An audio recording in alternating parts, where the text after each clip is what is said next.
Okay, online now Storage Technology. Leo niko na Aquas ni Thense 5G. So nataka nikuelekeze jinsi ya factory reset.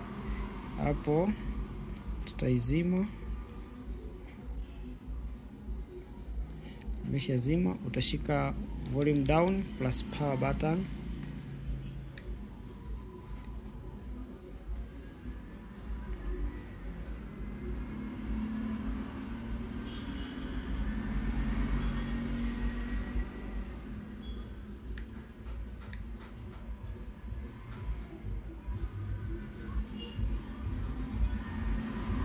Ikiwaka utaachia power button, then utaendelea kuhold volume down. Nitakuletea hapo option ni mbili,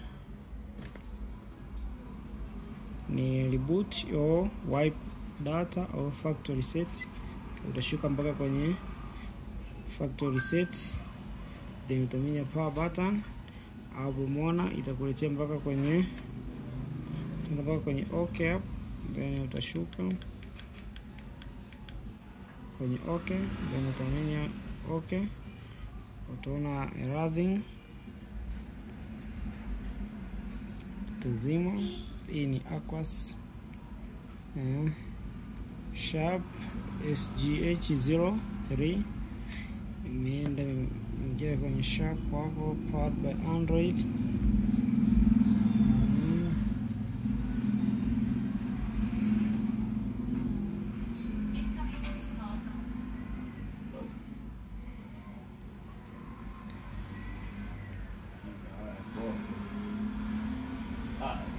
Sio kapiga story na mimi naomba kutumia hela maana mimi nikataa.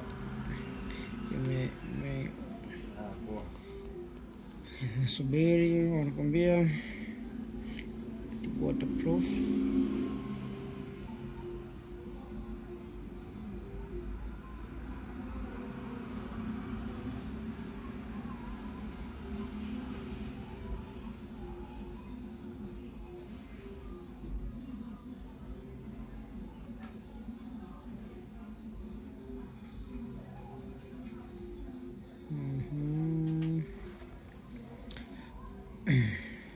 Hapo imeleta Chinese, imeleta English.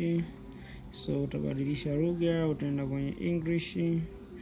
English ya wapi? English ya Tanzania au English ya China, Ghana,